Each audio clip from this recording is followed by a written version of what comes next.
Hey guys, what's happening? Welcome back to Rock Stardust.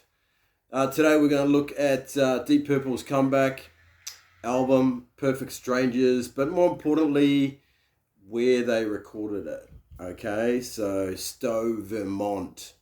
So it's really interesting location. Before we get into it, please do give this a like if you like this sort of stuff and hit the subscribe button, that'd be brilliant. And leave your comments in the comment section. So, Stowe, Vermont it's more like a ski village, a mountainous, quiet town. But one day, one of the world's loudest bands on record, took to the serene, isolated mountain community to rehearse, what would become Perfect Strangers.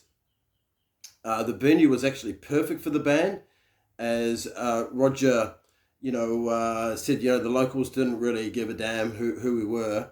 They accepted them as a bunch of long-haired, idiots that had rented the house up the road, which is really cool. The idea was to gather in a, neutral location where they could be fairly anonymous and just, see if they still had the chemistry. And that was really what it was all about.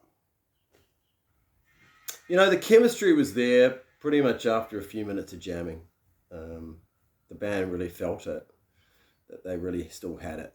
And, when they were jamming, initially it was at a ski house located on the Von Tramp family, the Sound of Music estate. The project was actually initially called The Sound of Music. And it's classic, the hills were alive. Blackmore was full of riffs, recording the jam's creative collaboration. But unfortunately, they wanted to record the album there, but the authorities denied their application due to Blackmore's idea to, place speakers right across the valley and record the results, which is a shame. That would have been fascinating to see what that panned out like, Band found a new location, a property called Horizons, with its spacious basement there. This became the birthplace of Perfect Strangers. Magnificent comeback album, one of the greatest comeback albums of all time. They used the mobile recording studio, which was on a truck there, taken in. And sessions began on July the 10th of 1984 for 6 weeks, which is interesting. They got a lot done in 6 weeks. But it was obviously a great sort of collaboration, and the juices were flowing because this really was a jam. The band enjoyed the time in Stowe. That's a big part of it. According to their tour manager, Colin Hart, the people were great. The pubs and food were great. No one bothered us. It was relaxed and comfortable. They spent a lot of time at Ye Old England Inn, right? Where they spent evenings, sipping, having a few beers and reminiscing on the good old days. They played soccer with the locals. They were described by local, county sheriff as good guys who like to play soccer, have a drink and party. When John Lord gave me a piano for helping him out, which was cool. Imagine getting a piano from John Lord. Wow. Even Richie was cordial, apparently. And Perfect Strangers went on to achieve platinum status, legendary comeback album for the Mark II lineup, hitting number 5 in the UK and number 12 in the USA, and included the, Perfect Strangers track, which is a brilliant track. And the Stowe location, going into that recording space is captivated on that, and then playing soccer and stuff on the video to that song. Knocking Out Your Back Door is another classic. It's a really good album. And that subsequent tour was actually, for that year, was actually only beaten by The Boss in terms of ticket sales. So hugely grossing tour. So once they'd finished up touring, the band decided to get back together, and such was the positive experience, of their time in Stowe.